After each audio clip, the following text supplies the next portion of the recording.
Hi, how is everyone doing today? So, before we get started, just want to thank everyone for making this possible.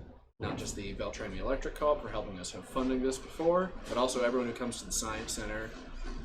That helps keep all the stuff going, keeps food in the animals, keeps the power on. Today, I just want to... Oh, not a rough day. This is an off day. No worries. This is why we do this live. So, other thing, anyone wants to come in and see animals, like our lovely Jeannie here.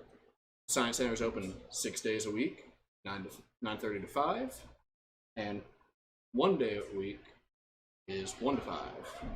So today, what we're going to be talking about is first part in a couple parts, little mini series here we're going to do on reptiles, and we're going to start on snakes, like Jeannie, our ball python here, who's being quite camera friendly today. So, first thing we're going to talk about just briefly is what makes reptiles reptiles. So the first thing about them is they are cold-blooded. They don't produce their own body heat, and they are reliant on using their environment to do that. So that's stuff like Jeannie draping on my shoulders for warmth, or sitting out in the sun, or sitting under a heat lamp like our lizards do. The other thing about them is they have a very unique skin covering for animals, which are various types of scales, which we'll go over one type today. So, now, we've got a few little wide things of reptiles. We're going to narrow down on snakes. So snakes are obviously in Kingdom Animalia, same as pretty much most animals, all animals actually. The phylum Chordata, animals that have a spine, and they are animals that also have a backbone, vertebrates. And they are in class Reptilia, which class Reptilia is a very unique group of animals because not all of them are all that closely related, and we'll get into that when we get into turtles. But today we're going into the order of Squamata, which is lizards and snakes. And for these two, we're going to be going into suborders.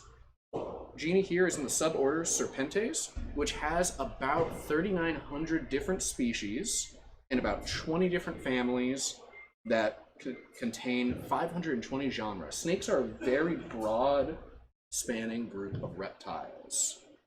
So Jeannie here is in the family Pythonidae. So pythons are found anywhere from Asia to Africa to even Australia, and they are pretty well adapted for their niche. There's about 10 genera and 42 different species of them. And despite the superficial similarities to stuff like boas, they're actually not that closely related to them. They just happen to live a very similar lifestyle. So Jeannie here is also in the genus of Python, which is about 10 species of that 42. And she is the species Regius. So ball pythons are also called royal pythons. Now, so with snakes, Jeannie here is a non-venomous snake. She's a constrictor. She squeezes her prey. The other group of snakes that we don't have any here at the Science Center are venomous snakes. So venomous snakes will bite their prey and then back off, whereas these guys will grab their prey and hold them close. And only about 15 to 20% of snakes are venomous. Out of that, about 33% of that, 15 to 20%, is dangerous to us. So out of all snakes, only about 5 or 6% of snakes are dangerous if they bite you. So, kind of cool stuff about non-venomous snakes is that they're pretty diverse. And Jeannie here is different than some other snakes that you'll see if you come into the Science Center we can tell you about. Jeannie here is adapted for eating relatively large prey for her body size. So she's a little bit wider, a little bit more muscly. She's got a little bit bigger head. She can eat bigger things. One of the kind of cool things about snakes that sets them apart from stuff like lizards is they have a lot of different jaw bones that are separate bones, which allows them to not dislocate their jaw, but to expand their jaw to eat things that actually are bigger than their heads. So, ball pythons are a really unique species, though, because they're a very popular pet. They're quite friendly for the most part. They don't really mind being handled.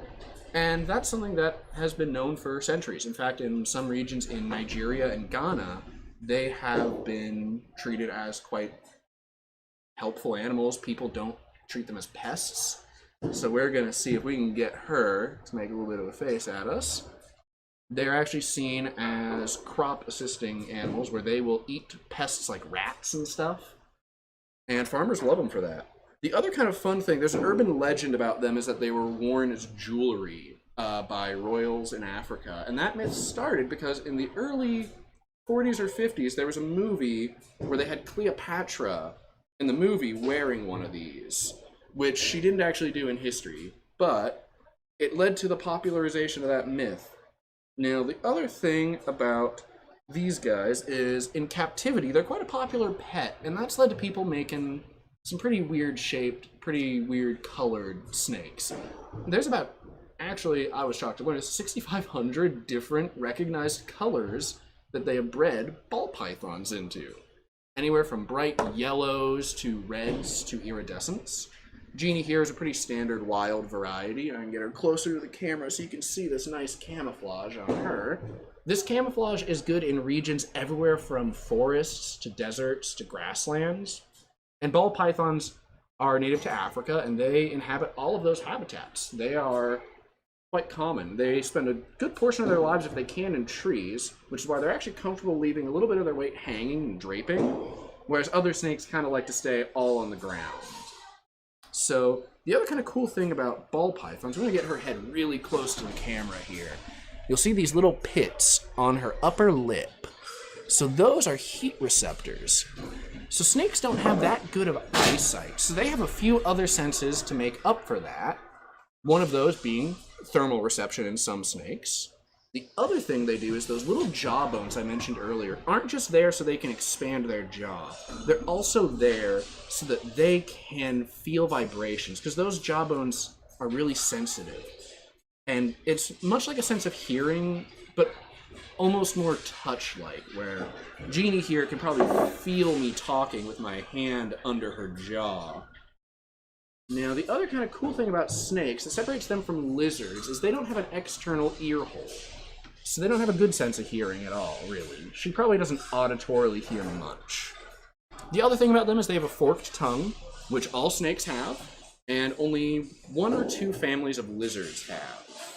So now that we're done with some of that, we're going to show you some of the kind of cool things here. So we have a snake skeleton.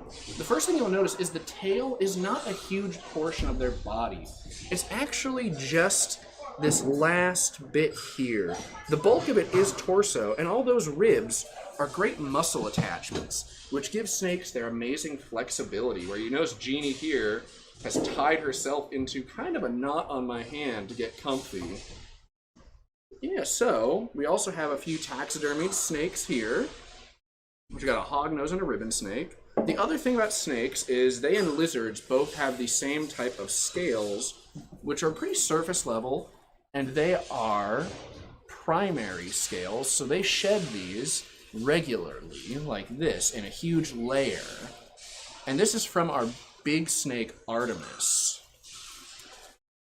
But yeah, so next time we're going to be talking about lizards, and we'll have a surprise lizard on with us. We don't have them here yet, but we want to leave a bit guessing on which lizard we're going to get. Thank you for tuning in today. Have a wonderful rest of your day.